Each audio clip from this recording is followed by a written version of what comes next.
Ну что ж, поехали. Так, берем большую миску. Наливаем в нее 2 стакана жидкости, любой. То есть молоко, кислое молоко, простокваша, кефир, ряженка, причем даже можно уже кислый, который никто не будет. Если нет ничего, ни молочного, ни кисломолочного, делаем тесто на обычной воде. Вот простая вода. Можно смесь всего, что я перечислила. 2 стакана жидкости. Жидкость обязательно должна быть теплой. То есть, если она комнатной температуры, или тем более из холодильника, мы обязательно должны ее подогреть. Я ставлю секунд на 20 в микроволновку.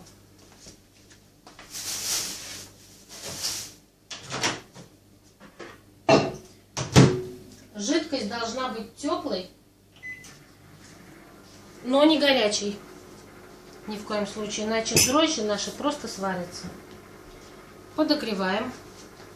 Дрожжи мы будем использовать сегодня. Можно вот такие взять. Они тоже из холодильника. Храним обязательно в холодильнике. Можно взять свежие. Вот эта вот пачечка. Так, здесь, по-моему, 100 грамм. Да, здесь 100 грамм. Вот этой пачки хватает на 3 таких замеса теста, как я буду замешивать сейчас. Вот одну полоску я уже отрезала. Еще 2 части осталось. Я их разделю пополам. Так, трогаем жидкость.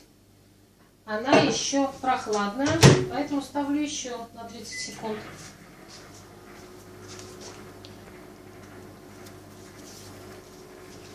Так, отрезаем дрожжи. 1/3 часть этой пачки. Получается 30 грамм.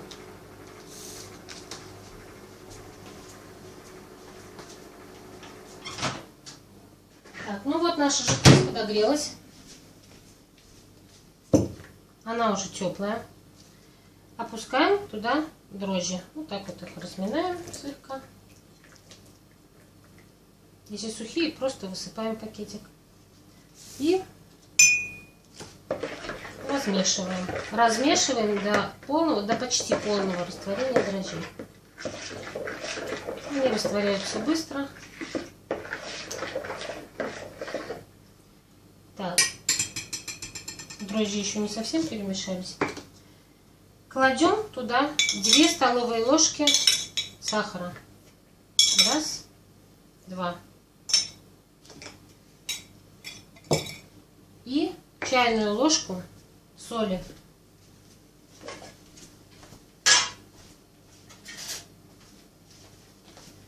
Чайная ложка без горки соли. Так, далее размешиваем. Если там остались небольшие комочки дрожжей, ничего страшного. Все равно они разойдутся, пока мы будем вымешивать тесто. Далее. Теперь мы будем добавлять муку. Муку я беру самую простую, обычная, самая дешевая мука. Любую. Так, точного количества я не знаю, но вот для этого я взяла стакан. Сейчас мы будем отмерять стаканом, таким же по объему, как молоко, как жидкость у нас была. И узнаем точное количество муки. Хотя это зависит и от муки тоже, вязкость теста. Отправляем 1 стакан. Муку просеиваем. Просеиваем даже не для того, что там может что-то попасть в муке. Мука, как правило, чистая. А для того, чтобы она насытилась воздухом. Чтобы в наше тесто как можно больше попало пузырьков воздуха. Чтобы оно было воздушным.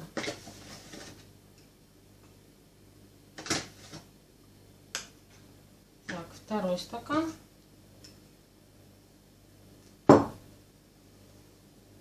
Просеиваем. И потихонечку начинаем уже замешивать. Сначала ложкой.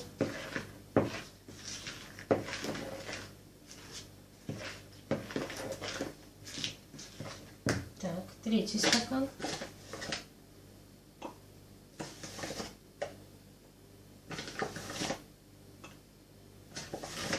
Всегда делала на глаз, поэтому не могу сказать точно, сколько муки. Но сейчас узнаем. 3 стакан.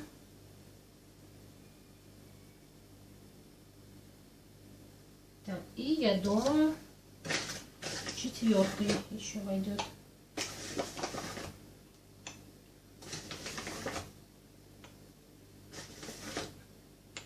Четвертый.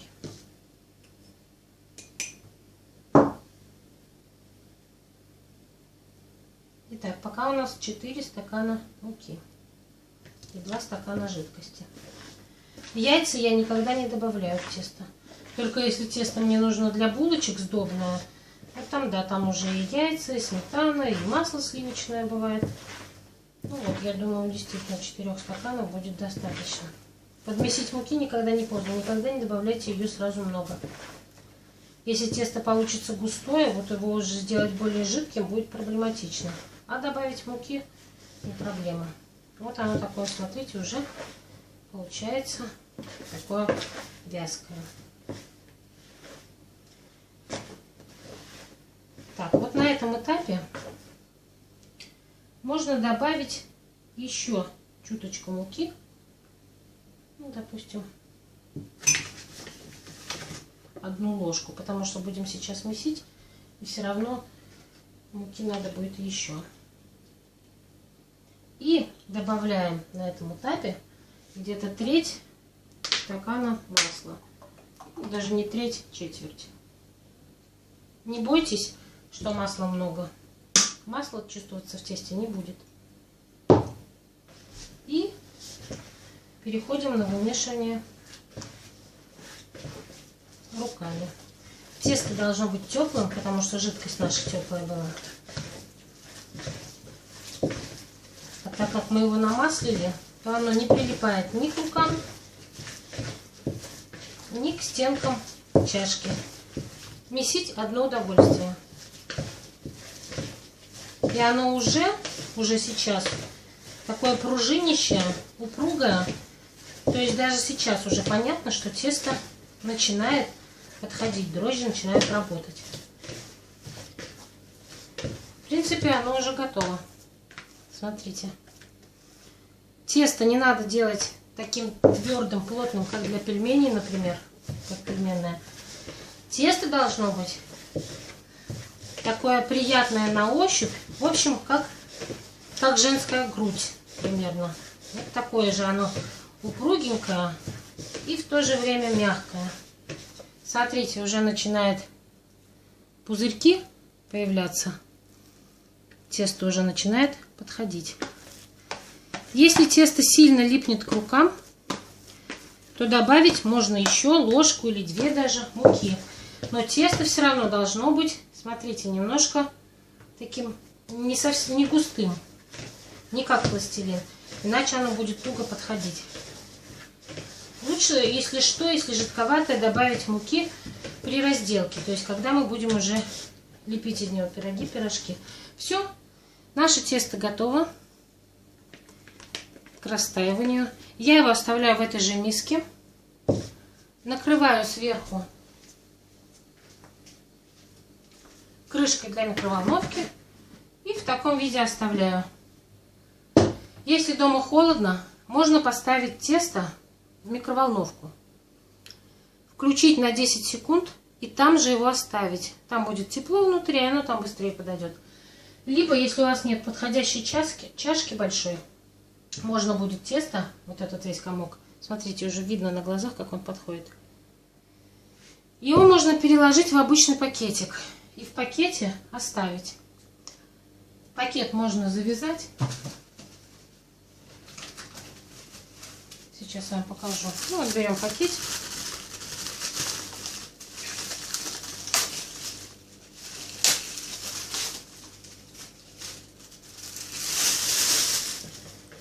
И кладем туда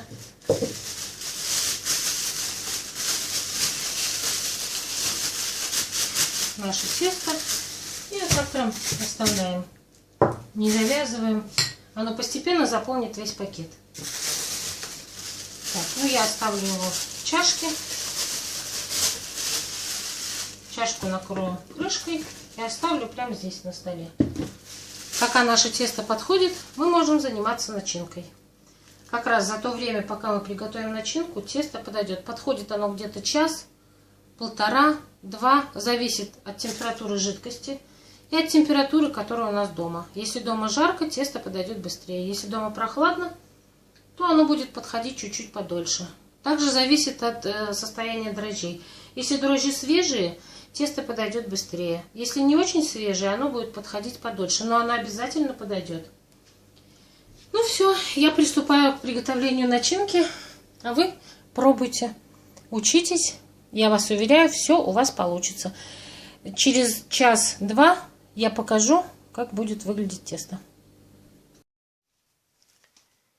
Всем привет! Сегодня у нас будет пирог с капустой и с мясом. Очень вкусный, тающий во рту пирог. Ах, какие вкусные пироги капустные. Как поставила я тесто, я вам показала в предыдущем видео. Можете посмотреть. Пока мое тесто подходит, я готовлю начинку.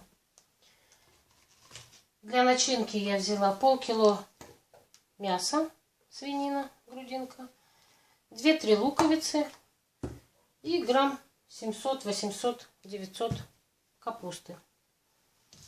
Для начала измельчаем капусту. Шинкуем ее.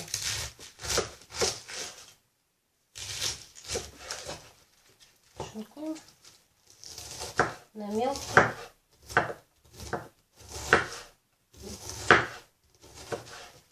Примерно вот такие вот кусочки.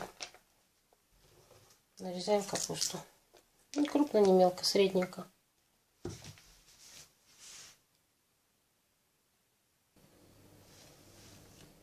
Итак, капусту я нашинковала. Отправляем ее на сковороду с небольшим количеством масла. Вот слегка совсем, чтобы только капуста не прилипала. Вот немножечко масла. Отправляем туда капусту.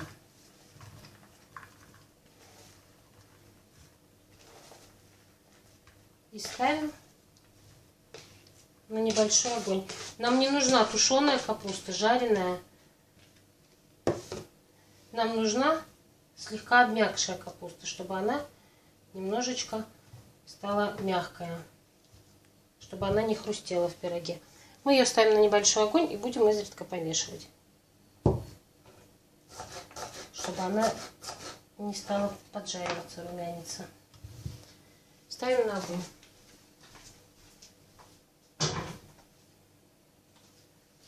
Можно накрыть крышкой слегка, но лучше не надо, чтобы влага лишняя выпарилась. Пока у нас капуста обжаривается, нарезаем на 4 части лук и вот такие тонкие четвертинки.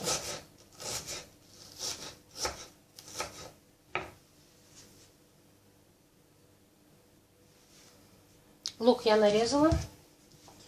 Он у нас пойдет в обжарку после капусты. Когда капуста будет готова, сковородку освободим и туда же отправим этот лучок и слегка его обжарим. Так, мясо нужно будет прокрутить через мясорубку, чем я сейчас и займусь. Вот наш фарш готов. Я его прокрутила. Капуста уже тоже почти готова. Сейчас дождемся и на ее место отправим обжариваться лучок. Итак, капуста наша готова. Она осела. И мы ее прижарили, притушили до полуготовности. Она еще хрустящая, она не готовая, но она уже и не сырая. Отправляем ее в мисочку.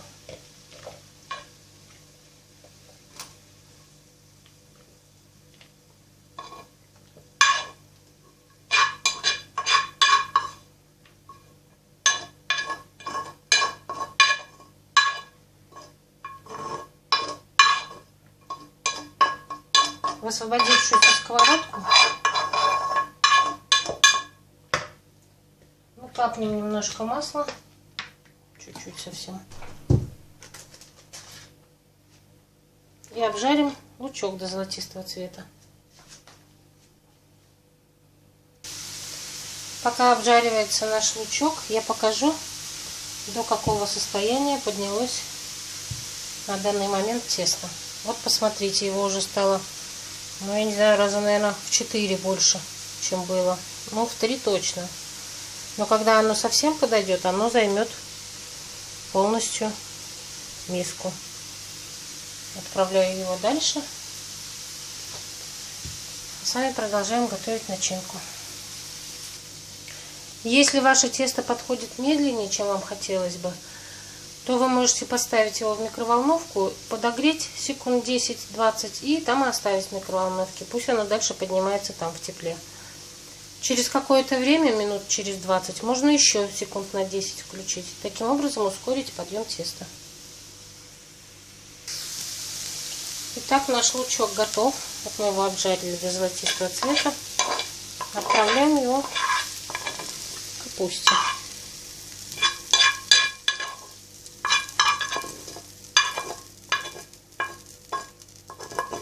Так, сковорода нам больше не нужна.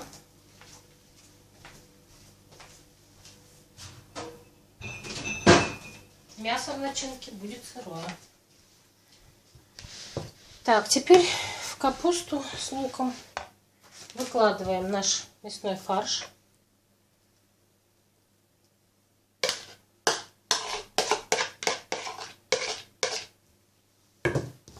Добавляем где-то, ну, наверное, чайную ложку соли. Даже можно еще немножко, ложка у меня маленькая. И черный молотый перец.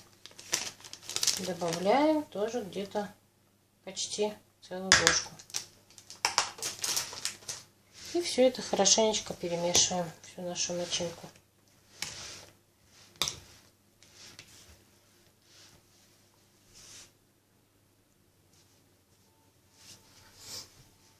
Начинку надо перемешать как следует, хорошенечко, чтобы не получилось так, что один кусок пирога с мясом, другой с капустой. Перемешиваем, чтобы соль разошлась, перчик, чтобы все хорошо перемешалось. Так, соединили мы тут обжаренный лучок, слегка притушенную капусту и фарш. Начинку в таком виде, она у нас горячая, ни в коем случае нельзя выкладывать на тесто. То есть пирог лепить еще нельзя. Мы ждем, пока начинка остынет почти полностью. Ну, допустимо, чтобы она была слегка теплая. И после этого мы начнем лепить пирог. Тем временем, пока остывает начинка, наше тесто подойдет еще немножко. Ждем. Ну вот, наше тесто готово. Посмотрите, поднялось. Целая миска и уже стало немножко опадать. Вот смотрите, оно такое живое, не твердое. Начинка тоже остыла. Прошло времени где-то 1,5, может быть даже 2 часа, пока начинка остывала. Включаем духовку. На медленный огонь духовку, пусть она разогревается. Так, лист намазываем маслом.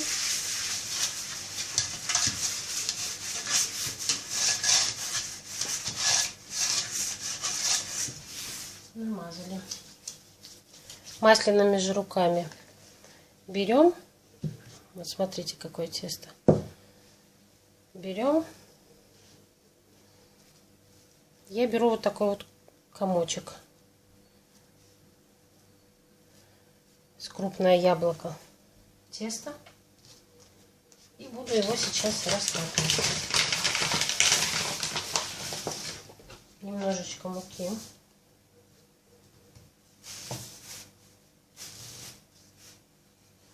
Начинаю раскатывать. Сильно нажимать и раскатывать не нужно. Тесто должно оставаться все равно в толщину несколько миллиметров, где-то 4-5 миллиметров. Если мы его сделаем тонким, как для пельменей, то у нас и пирог будет с тоненькой корочкой, ну, невкусным, в общем. Поэтому сильно не нажимаем, раскатываем нежно, слегка, вот так вот растягивая при каждом прокате скалки. И придаем постепенно форму нашего листа, на чем мы будем выпекать. Если круглое, то круг. Если квадратное, то квадрат. Прямоугольное, значит прямоугольник. Ровно не получится, но нам и не надо совсем ровно.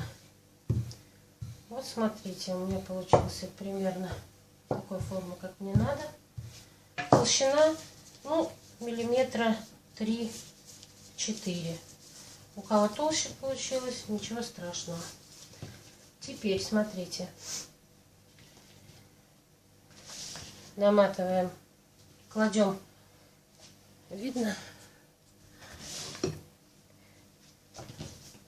кончик на скалку и вот так вот накручиваем, выкладываем и сразу разравниваем, чтобы краешки заходили на стенки слегка. Вот таким вот образом.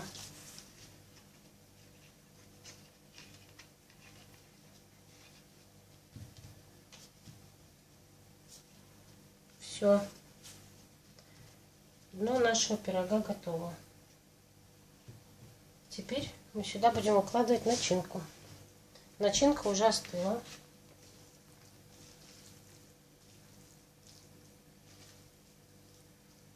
И вот так вот выкладываем.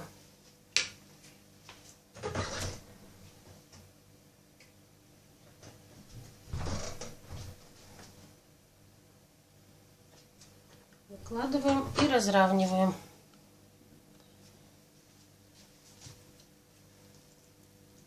Вот так вот, чтобы в каждом уголке у нас была начинка.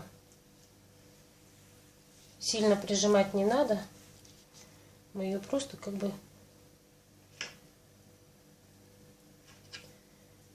распределяем. Но не вжимаем, не надо ее вжимать в тесто.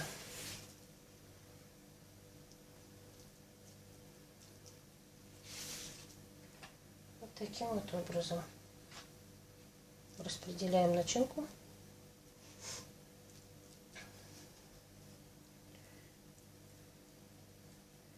У меня начинки получилось многовато, но еще один маленький пирожок останется.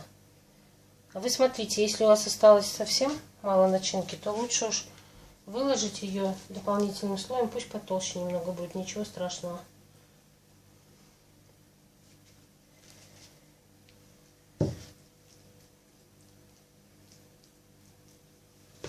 Вот так вот примерно. Духовка у нас уже включена и прогревается. Не забудьте включить, кто еще не включил. Отставляем. Руки либо маслом, либо мукой обрабатываем. И берем еще кусочек теста, примерно такой же по величине, как предыдущий, но чуть-чуть поменьше. Посыпаем стол мукой и раскатываем крышку нашего пирога.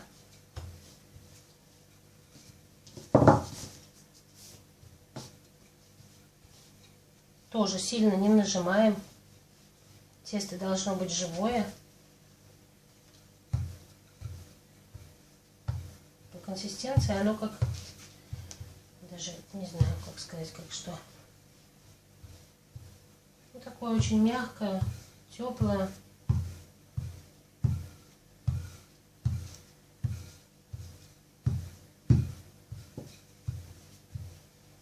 Так, раскатываем тоже форму прямоугольничка.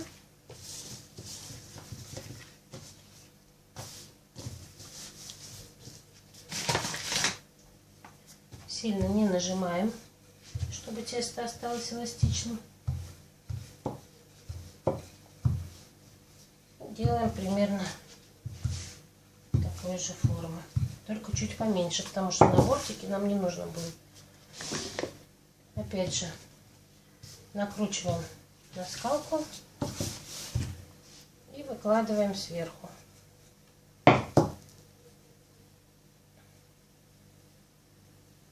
Чуть-чуть великовато раскатала. В общем, он должен быть вот так вот, поменьше. Так, теперь начинаем защипывать. Видно, не видно? Сейчас я все уберу. Так, смотрите. Приподнимаем нижний пласт, соединяем его с верхним и защипываем. Просто вот так указательным пальцем приподнимаем, большим прищипываем. И так по кругу. Следим, чтобы между слоями не попала начинка, иначе расклеится потом. Вот так вот защипываем весь пирог. Поворачиваем. Опять же пальцем приподнимаем к большому и защипываем.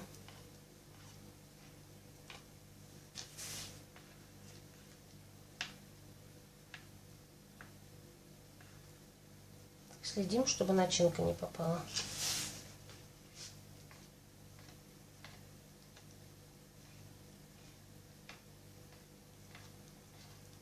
Если вдруг прилипает к пальцам тесто, то нужно пальцы обмакивать либо маслом, либо в муку.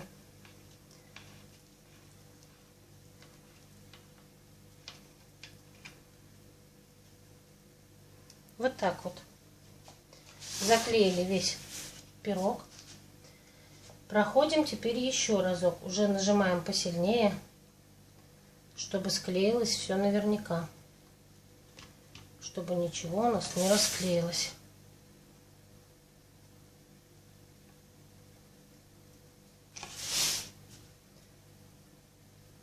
Склеиваем, не боимся нажимать. Так, немножечко можно его расправить. Вот так пирог. И теперь проходим последний раз. Делаем бортик повыше и вот так.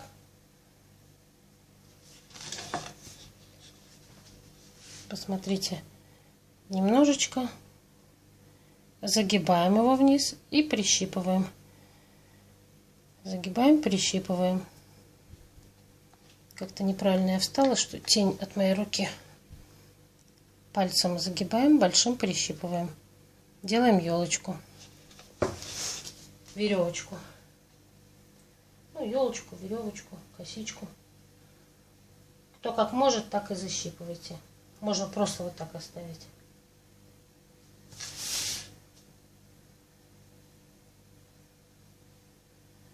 Вот так вот делаем краешек.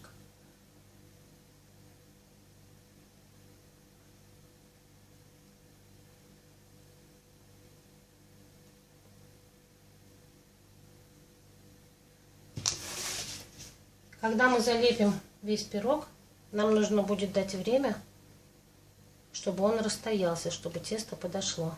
Мы же его сейчас раскатывали. Вот мы его слепили. И оставляем наш пирожок минут на 20. Итак, прошло 15 минут. Наш пирог выстоялся, духовка нагрелась. Разбиваем в мисочку яйцо. Перемешиваем.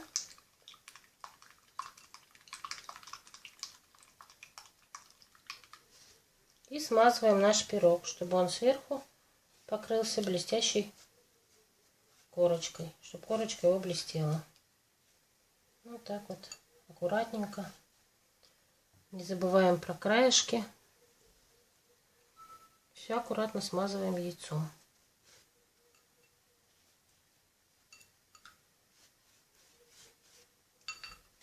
Так, теперь берем наш большой пирог и вилкой делаем в нем дырочки, отверстия, чтобы у нас при выпечке выходил лишний пар. Вот так вот смело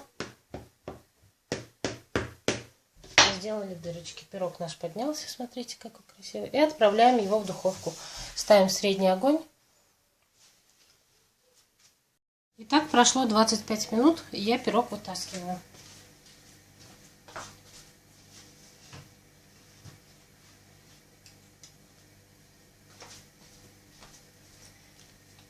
Вот посмотрите, пирог наш испекся.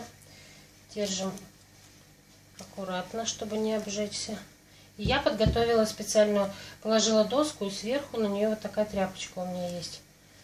И нам нужно пирог наш немножечко вот так потрясти и чуть подкинуть и выложить таким образом.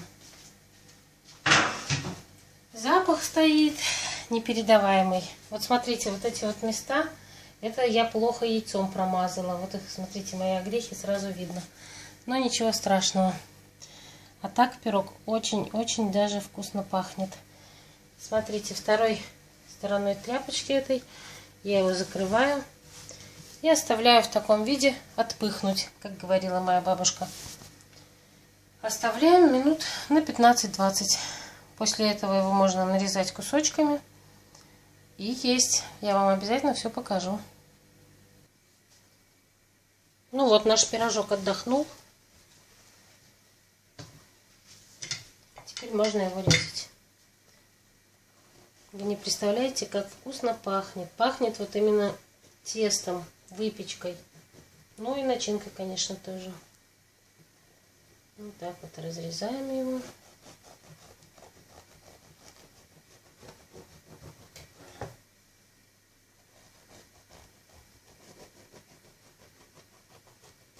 Вот такие кусочки.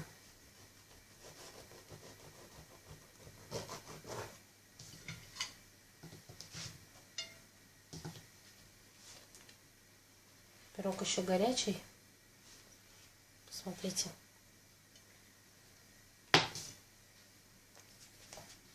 Вот такая вот получилась прелесть. Смотрите, тесто поднялось. Пирожок получился пышный, пропеченный. И он, смотрите, пружинистый. А запах объедение. Если вам понравилось, подписывайтесь на мой канал. Будем готовить еще что-то интересное. Всего вам доброго, приятного аппетита!